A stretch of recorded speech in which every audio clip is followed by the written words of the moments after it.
kematian dan kebangkitan Kristus yang sudah menebus saudara, yang sudah menyelamatkan saudara.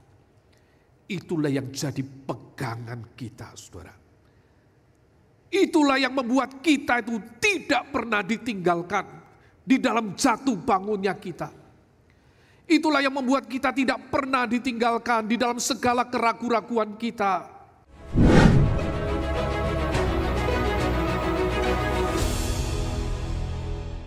Shalom Bapak Ibu Saudara. Puji Tuhan boleh ada di tengah-tengah saudara hari ini. Dan bersyukur Tuhan boleh memberkati pelayanan di tempat ini. Izinkanlah saya mewakili keluarga besar Seminari Alkitab Asia Tenggara Malang menyampaikan salam sekaligus mengucapkan selamat Hari Raya Paskah. Dan kiranya Tuhan yang bangkit itu terus menginspirasi hidup dan pelayanan kita. Saudara, di dalam tema yang kita renungkan berbicara tentang kemahakuasaan Allah. Dan di dalam momen Paskah ini saya ingin mengajak kita merenungkan satu tema, Dia yang hidup itu adalah Dia yang berkuasa. Mari saudara kita membaca bagian firman Tuhan yang membimbing kita terdapat dalam Wahyu pasal 1 ayat 12 sampai 18.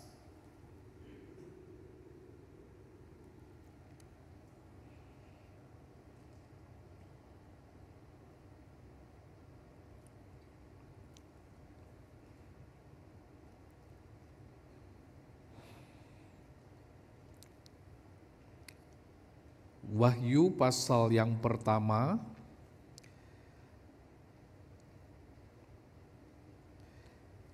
ayat 12 sampai 18.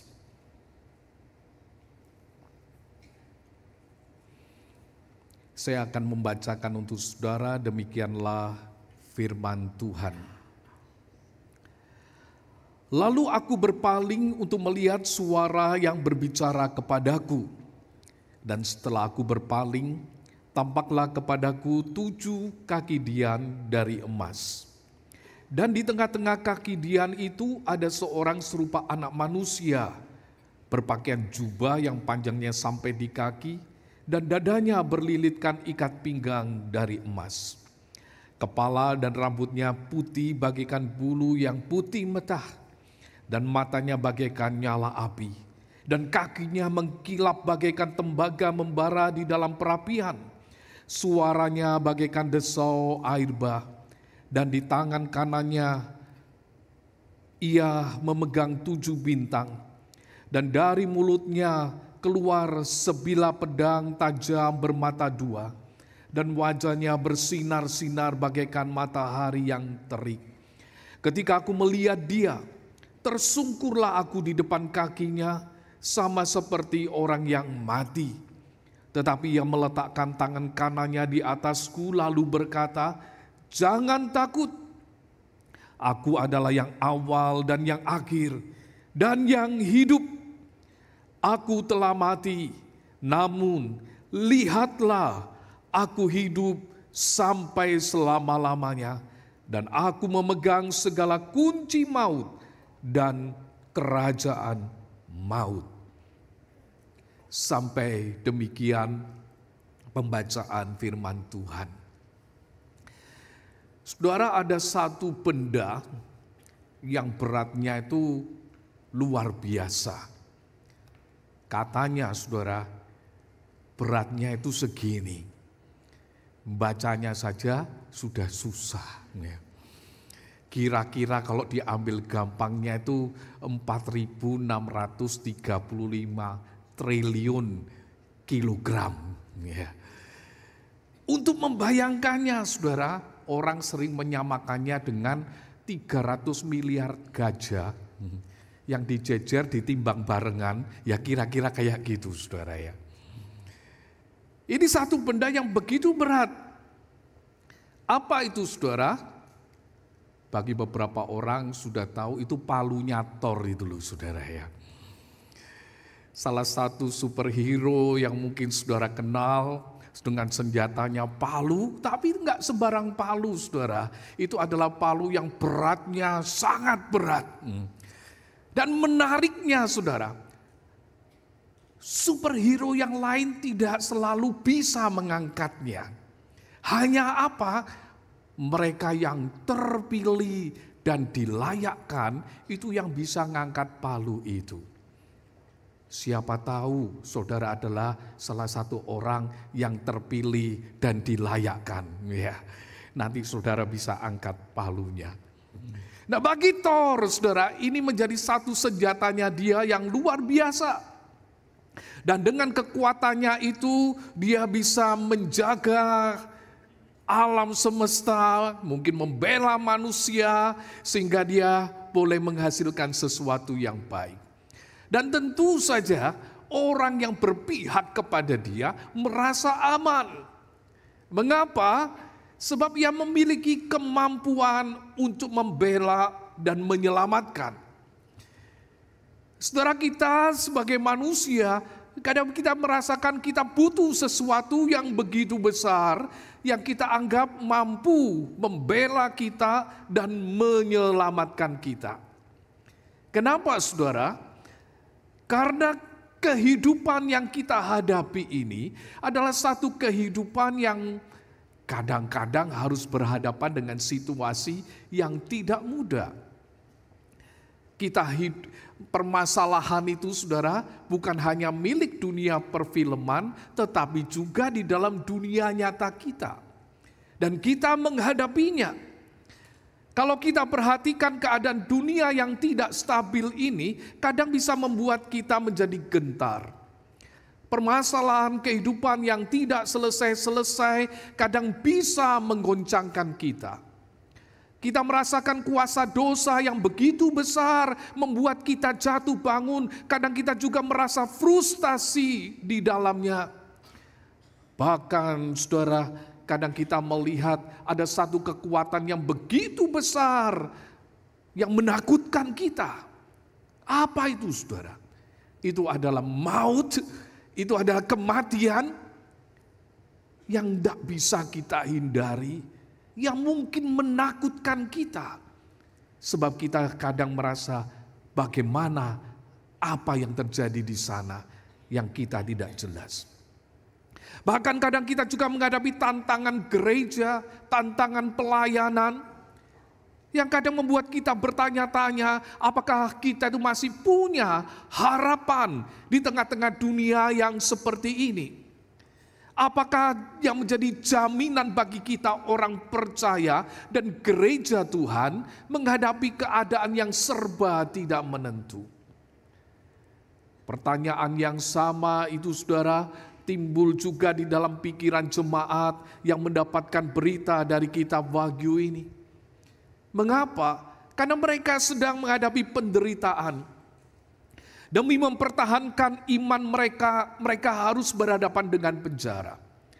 Demi mempertahankan kesaksian mereka, mereka harus mengalami aniaya. Bahkan saudara, demi menjalankan amanat Kristus, kadang mereka harus berhadapan dengan tantangan, ancaman yang mereka harus mungkin nyawa mereka menjadi taruhannya.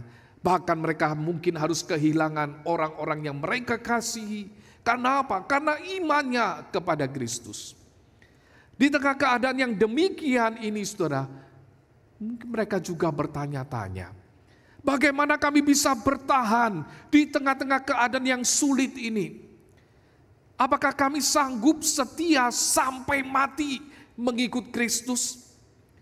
Di tengah keadaan seperti itu mereka mungkin juga mempertanyakan, oh di mana Tuhan? Mengapa seolah-olah Tuhan berdiam diri ketika gerejanya diserang, ketika umatnya dikejar-kejar oleh para musuh untuk dihabisi? Mengapa raja-raja dunia itu begitu berkuasa seolah-olah tanpa batas? Bukankah kadang memang saudara, problem yang berat itu membuat seorang anak Tuhan bisa menjadi goncang dan mempertanyakan keberadaan Tuhan? Yohanes dan sebagian jemaat adalah orang-orang yang pernah melihat Yesus secara fisik. Mereka lihat bagaimana Yesus mengajar, mereka melihat bagaimana Yesus membuat mujizat, mereka melihat bagaimana Yesus mati bagi mereka di atas kayu salib, mereka melihat bagaimana Yesus bangkit dan naik ke surga. Tetapi itu saudara sudah lewat beberapa tahun. Dan ketika itu lewat beberapa tahun, mereka sekarang sedang menghadapi tekanan. Yesus tidak kelihatan secara fisik. Yesus tidak nampak secara lahiriah. Dan mereka sedang berada di dalam tekanan penguasa yang sedang menganiaya mereka. Pertanyaannya saudara, apakah di tengah situasi yang demikian para pengikut Kristus masih memiliki harapan? Jawabnya iya. Mengapa? Di dalam bagian ini kita melihat yang pertama saudara, karena Kristus itu hidup dan berkuasa. Kristus itu hidup dan berkuasa. Di tengah-tengah situasi yang tidak tampak secara lahiriah, kadang-kadang sulit saudara untuk kita memikirkan ini. Satu saat ketika saya menemani anak saya tidur, setelah cerita-cerita, kemudian berdoa, kemudian saya sudah mulai tidur di sampingnya menanti sampai dia tidur, baru nanti saya keluar saudara ya. Tiba-tiba saudara lagi enak-enaknya merem sambil ngelamun begitu ya. Anak saya tiba-tiba panggil saya, "Papa." Saya tanya, "Ada apa?" Sebenarnya Tuhan itu ada apa enggak ya Pak ya? Oh saudara, saya kaget juga dengan pertanyaan dia ya. Tapi saya bisa mengerti saudara. Kenapa? Karena dia tidak pernah melihat Tuhan secara fisik. Akhirnya saudara, saya ambil sedikit waktu untuk menjelaskan tentang doktrin Allah kepada anak saya. Demi supaya dia yakin Tuhan itu ada saudara ya. Tapi itu adalah satu fakta saudara, bahwa kadang kita merasa yang tidak tampak secara lahiriah itu bisa menggoncangkan kita. Karena itu berita yang disampaikan kepada Yohanes dan jemaat ini saudara, adalah satu berita yang menguatkan mereka tentang siapakah Yesus yang sekarang mereka tidak lihat. Dan menariknya saudara, berita ini adalah berita kebangkitan. Pernyataan dari surga ini saudara adalah satu pernyataan kemenangan. Tidak saja sebuah pernyataan kemenangan, tetapi ini adalah sebuah pernyataan kemenangan yang tuntas, yang selesai itu saudara. Kristus itu menyatakan bahwa dia hidup, selama-lamanya. Dialah yang awal dan akhir yang kekal itu. Dia yang berkuasa atas segala sesuatu di dunia ini. Bahkan saudara, kekuatan terbesar dunia karena kejatuhan manusia, yaitu maut, bahkan hukuman kekal itu dikalahkan. Kekuatan apa saudara yang tidak dapat ditahan oleh manusia di dunia ini? Bukankah kematian? Orang mungkin bisa punya banyak uang, membeli banyak hal. Tetapi ketika kematian menjemput dia, tidak ada yang bisa menahannya. Uang banyak saudara, tidak akan sanggup menahan kematian. Bahkan kekuatan fisik kita merasa masih muda, penuh energi ya, sering nge-gym seminggu 3 kali saudara ya. Oh saudara merasa badan saudara sehat. Tetapi ketika kematian itu menjemput, tidak peduli yang muda, tidak peduli yang anak, tidak peduli yang baru lahir. Tidak ada yang bisa menahannya. Tetapi saudara, bukan cuma sekedar kematian secara fisik yang tidak bisa dikalahkan. Lebih lagi saudara adalah kematian secara rohani. Kematian kekal saudara. Yang akan menjadi bagian kehidupan manusia yang berdosa ini. Tetapi puji Tuhan, di tengah-tengah problem besar yang dihadapi manusia dengan segala keputusasaan ini, kita menemukan maut tidak sanggup menahan kekuatan Kristus.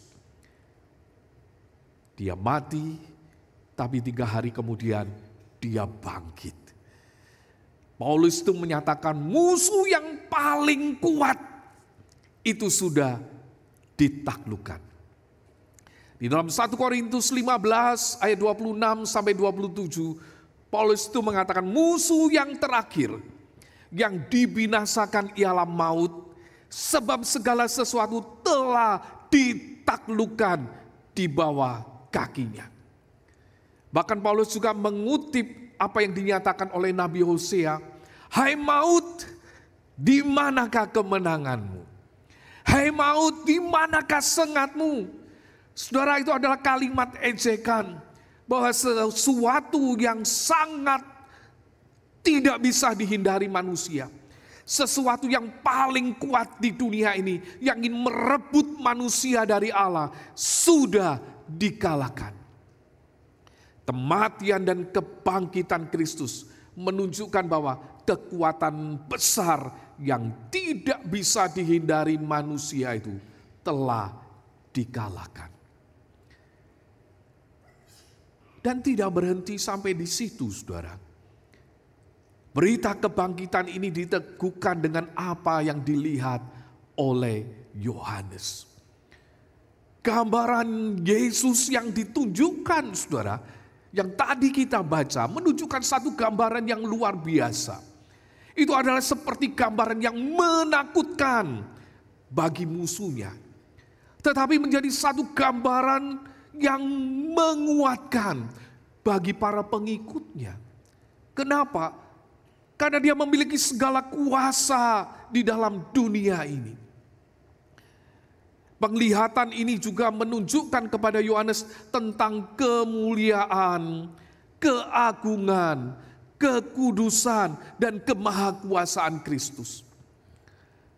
Bahkan dikatakan kuasa penghakiman atas dunia ini ada di tangannya. Yesus yang telah mati, yang bangkit dan naik ke surga itu, saudara, bukanlah pribadi yang tampak lemah dan tak berdaya ketika tergantung di atas kayu salib untuk menjalankan kehendak Allah. Ketika dia bangkit, ketika dia naik ke surga, di sanalah pemerintahan itu ada di tangannya. Yang dikatakan setiap lutut akan bertelut, setiap lidah akan mengaku bahwa dia adalah Tuhan. Wahyu 11 ayat 15 mengatakan pemerintahan atas dunia dipegang oleh Tuhan kita. Dan dia yang diurapinya. Dan ia akan memerintah sebagai raja sampai selama-lamanya. Saudara, disinilah letak keyakinan dan pengharapan kita di tengah-tengah dunia yang tidak pasti. Bahkan di tengah-tengah gejolak yang kita alami secara pribadi. Kekuatan iblis, setan yang begitu seolah-olah luar biasa ingin merebut kita dari tangan Tuhan. Tetapi ada satu kekuatan yang menunjukkan kuasanya, yaitu Kristus yang sudah mati dan bangkit bagi saudara. Dia adalah Allah yang berkuasa, Allah yang memegang kendali atas dunia ini. Kalau kekuatan terbesar dunia dikalahkan, apakah artinya seorang kaisar yang berkuasa atas sebagian dunia yang sedang menekan para murid itu? Karena itu jemaat perlu tahu, bukan kaisar yang memegang kuasa atas mereka, tapi Kristuslah yang berkuasa atas segalanya. Jemaat perlu tahu bahwa Kristus adalah pemegang sejarah itu, yang awal dan yang akhir. Apa buktinya, saudara? Kehadiran saudara di tempat ini, di gereja, itu adalah satu bukti yang nyata.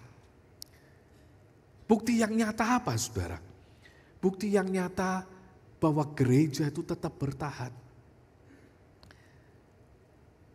Awal-awal gereja, penganiayaan terus dilakukan. Berusaha menghentikan gereja Tuhan. Murid-murid Yesus harus mati syahid. Seolah-olah, saudara, kekristenan akan berhenti. Kekristenan akan hancur.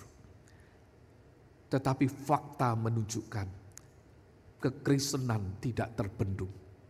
Gereja Tuhan tetap ada. Sebab apa, saudara? Dialah yang pegang sejarah itu. Dialah yang awal dan akhir itu. Dan disitulah letak pengharapan kita sebagai orang percaya. Tetapi saudara, saya bisa mengerti kadang situasi yang terjadi di tengah-tengah hidup kita dan di tengah-tengah gereja, itu bisa membuat kita bertanya-tanya juga. Benarkah dia masih berkuasa itu? Benarkah Yesus itu masih memegang sejarah atas dunia ini? Kalau dia memang berkuasa, kenapa ada kekacauan? Kalau dia memang berkuasa, mengapa saya mengalami sesuatu yang tidak saya inginkan? Kalau dia berkuasa, apa dia masih peduli dengan saya?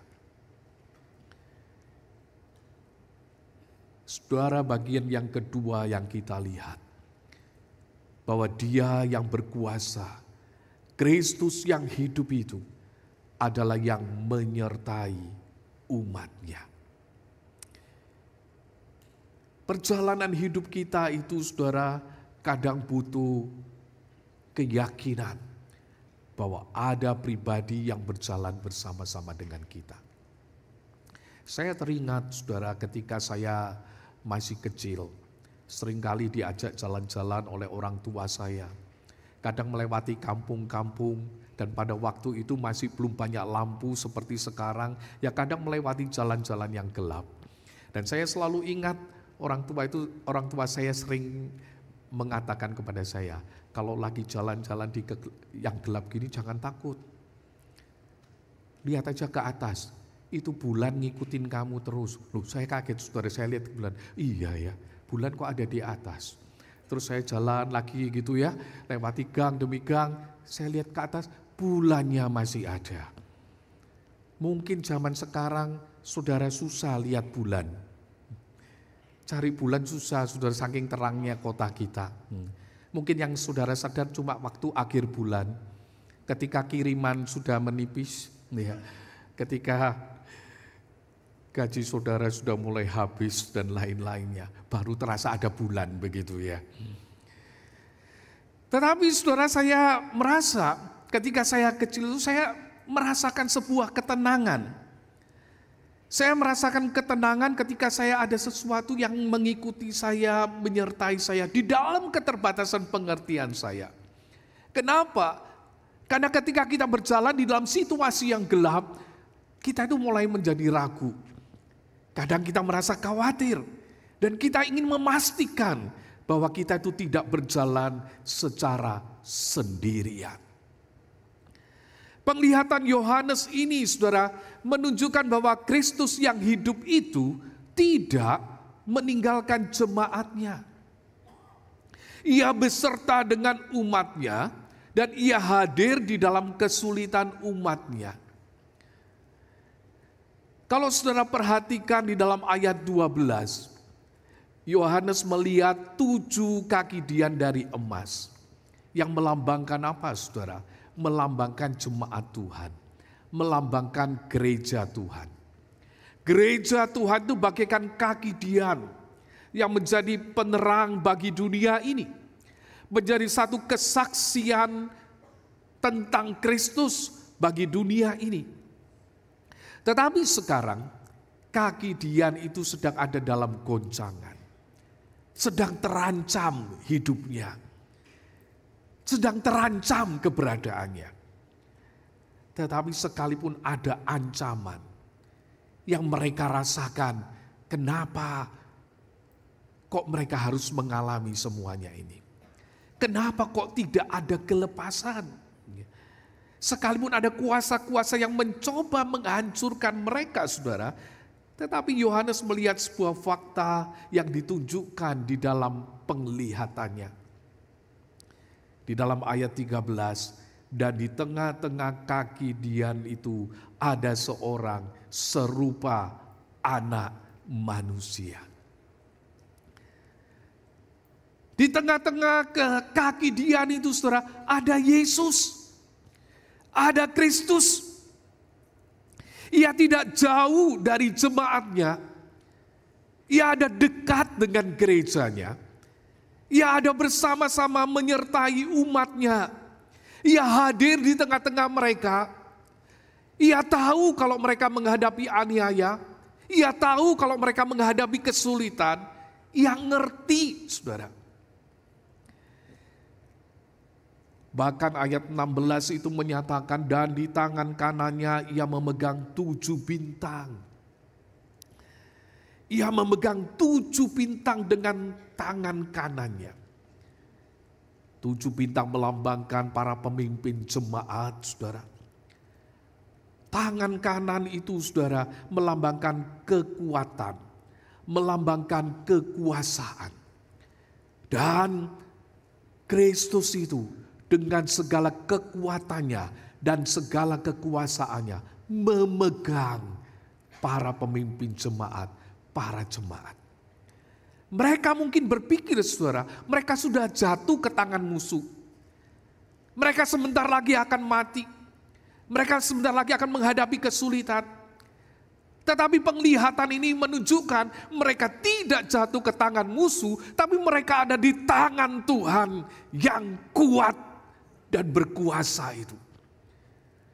Dan itulah, saudara, yang menjadi keyakinan yang dilihat oleh Yohanes ini.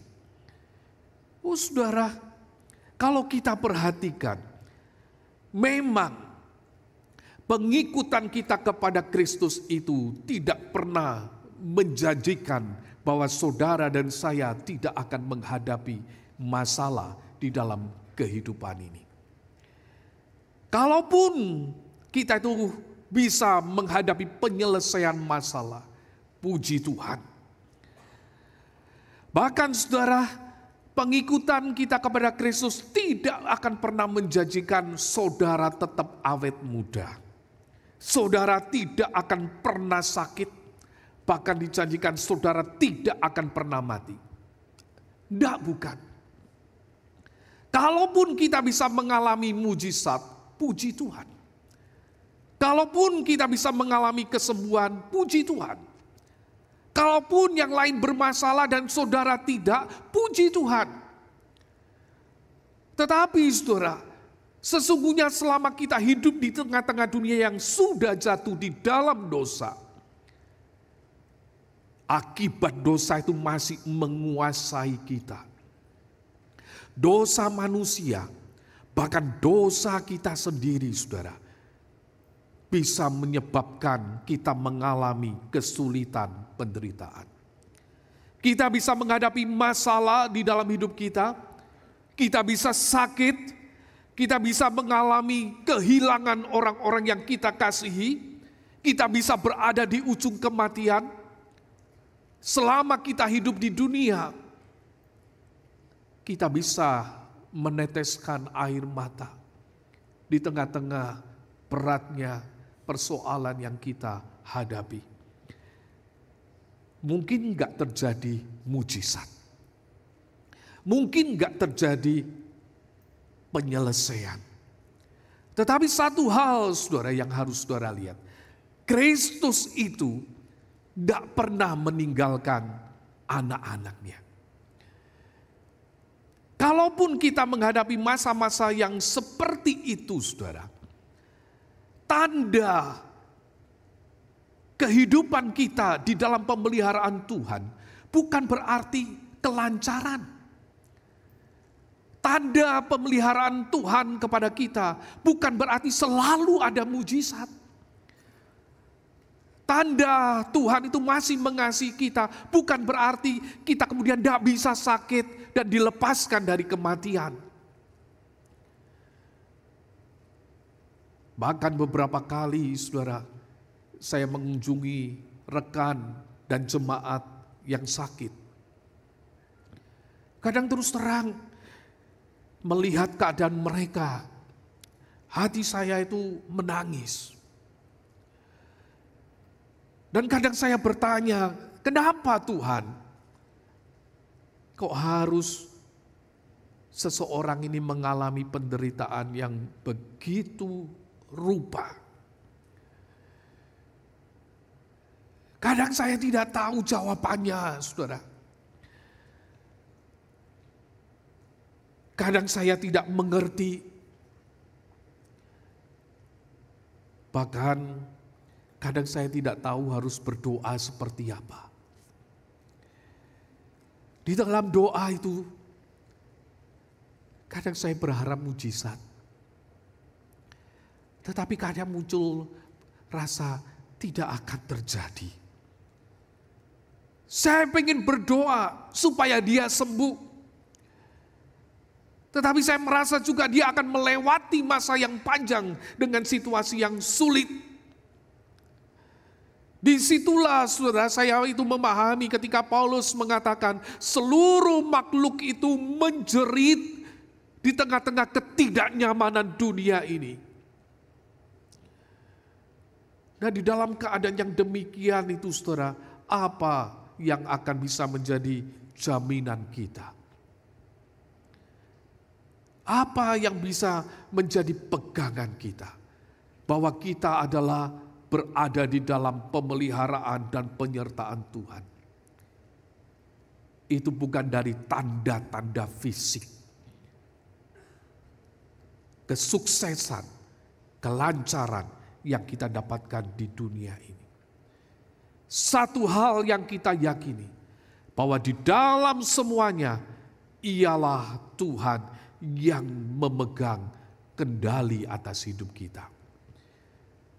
Ia yang berkuasa itu saudara, yang sesungguhnya memegang akan kehidupan kita. Bahwa ia itu tidak pernah berhenti menyertai dan mengasihi kita. Apa jaminannya?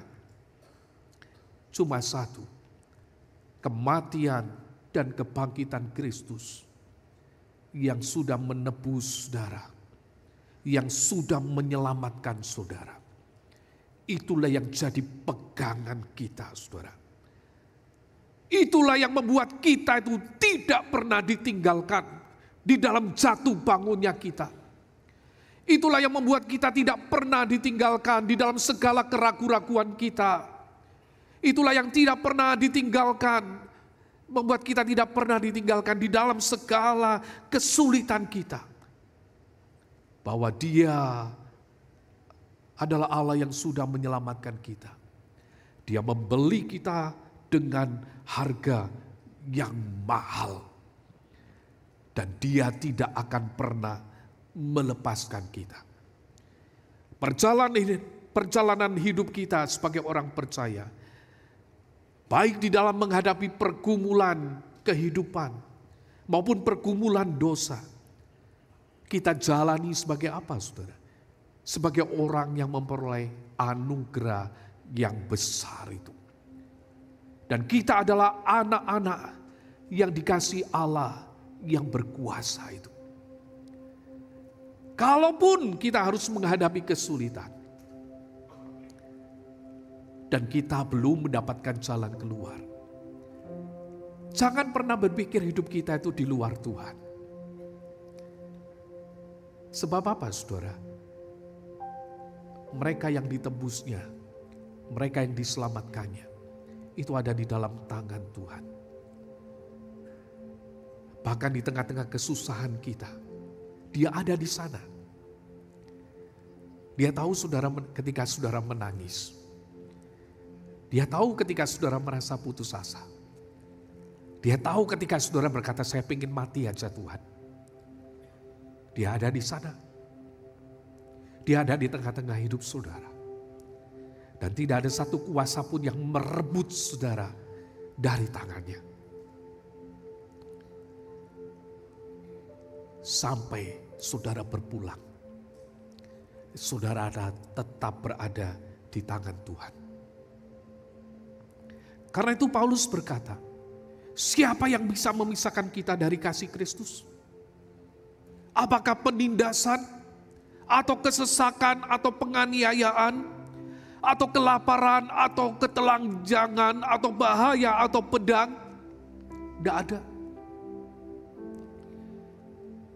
Di tengah-tengah keadaan seperti itu, saudara, kasih Kristus tetap dinyatakan.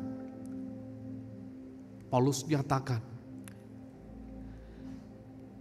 aku yakin baik maut maupun hidup, baik malaikat-malaikat maupun pemerintah-pemerintah, baik yang ada sekarang maupun yang akan datang, atau kuasa-kuasa, baik yang di atas atau yang di bawah atau suatu makhluk lain, tidak akan pernah memisahkan kita dari kasih Allah yang ada di dalam Kristus Yesus. Saudara, di tengah-tengah kita mungkin menghadapi berbagai goncangan, situasi politik yang kadang kita rasa tidak menentu, menggentarkan kita, situasi ekonomi yang kadang juga nggak menentu, yang membuat kita khawatir akan pekerjaan kita, membuat kita khawatir akan kesulitan usaha kita. Saudara perlu lihat, jangan pernah pikir bahwa hidup kita itu hanya di tangan pemerintahan dunia ini. Jangan pernah berpikir bahwa Trump, presiden itulah yang nanti akan menentukan hidup saudara. Mungkin efeknya boleh saudara alami, saudara boleh rasakan. Tapi percayalah, dia hidup, dia berkuasa. Tuhan tidak tidur, Tuhan tidak sedang ikut tur, Tuhan tidak sedang santai-santai dan tidak mau diganggu oleh kita. Ia tetap pegang kendali atas dunia ini. Ia tetap mengangkat dan menurunkan raja-raja. Orang boleh mereka-reka, tetapi mereka tidak akan pernah tahu.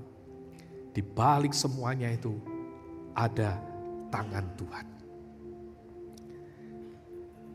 Pandanglah segala kekuasaannya dan cintanya kepada saudara. Dan jalani hidup ini dengan tenang. Dan saudara nanti akan melewatinya. Kadang Tuhan izinkan kita bergumul dengan masalah-masalah di dalam hidup kita.